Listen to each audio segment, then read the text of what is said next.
Sveiki, krepšinio bičiuliai, pasaulio čempionatas įsibėgėjo, baigėsi pirmasis etapas, kuriame netrūko staigmenų, itin pervertinau Prancūzijos rinktinę, kuri patyrė fiasko, bravo broliams latviams, bet pataikiau su Lietuvos rinktinės prognozė 3 iš 3, važiuojam toliau ir šiandien aš, Basket News žurnalistas ir GO3 Sport komentatorius Jonas Lekšas apžvelgsiu antrąjį grupių etapą ir iš karto nieko nelaukdamas pradedu nuo I grupės, kurioje žaidžia Serbija 3 pergalės iš 3, Dominikos Respublika 3 iš 3, Italija ir Puerto Rikas turi po 2 pergalės ir manau, kad serbai laimės šią grupę, nugalės tiek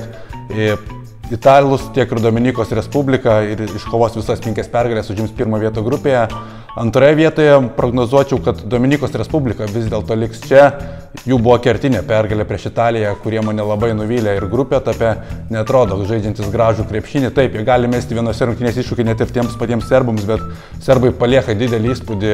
jiems ir ganėtinai burtai yra palankus, taip kad manau, kad Dominikos Respublika labai palaikys serbus kovoje su Italija, patys nugalės Puerto Riką ir užims antrą vietą, tuo metu italai iškovos garbės pergalę prieš Puerto Riką ir liks grupėje 3 vietoje.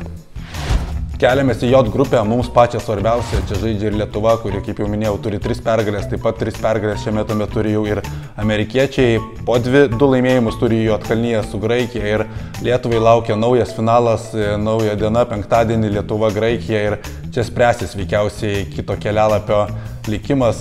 naivu būtų tikėtis, kad nugalėsime amerikiečius, taip kad būtina nugalėti Graikiją ir užimti antrą vietą grupėje ir matant taip, kaip Graikija atrodė grupė etape, kaip sunkiai jie pateko į tą kitą etapą ir kaip Lietuva žaidžia laisvai, kaip yra daug skirtingų žaidėjų, kurie gali pelnyti taškus, nesame priklausomi tik nuo Jono Valančiūno, tikiu, kad viskas bus gerai, laimėsime prieš graikus ir užimsime grupėje antrą vietą, amerikiečius šį kartą užleidžiam į priekį, bet einame kartu su jais, na, o trečią vietą prognozuoju, kad užims Juodkalnyje, kuri graikus antrame etape paliks be pergalių.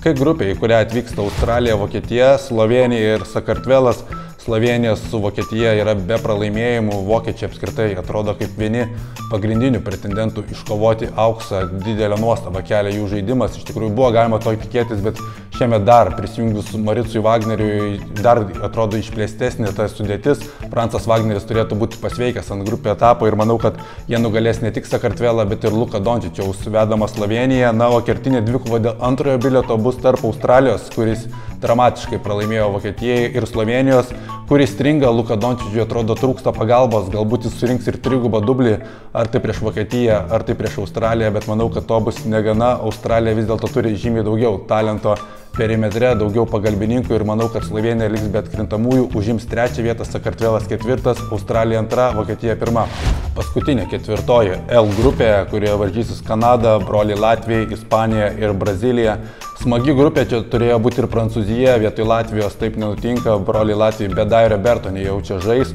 ir galvoju, kad jie bandys pagadinti gyvenimo pasaulio čempioniai Ispanijai, kuri palieka tikrai gerą įspūdį net ir be pagrindinių savo žaidėjų, be Ricky Rubio, be Lorenzo Brauno atvyko į pirmenybės, bet broliai Hernan Gomez ir puikiai atrodo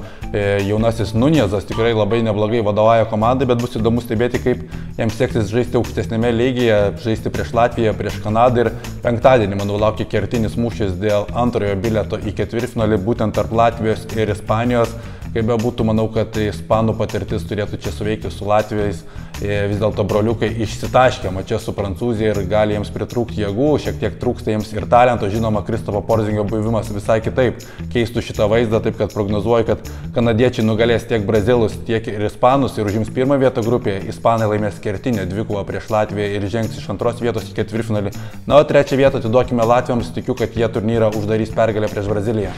Šiandien tiek, tuoj prasideda lemiamos kovos, antrasis etapas, daug intriguojančių mūšių. Nepamirškite prenumeruoti mano kanalą, na ir susitiksime jau prieš ketvirtfinalius. Iki!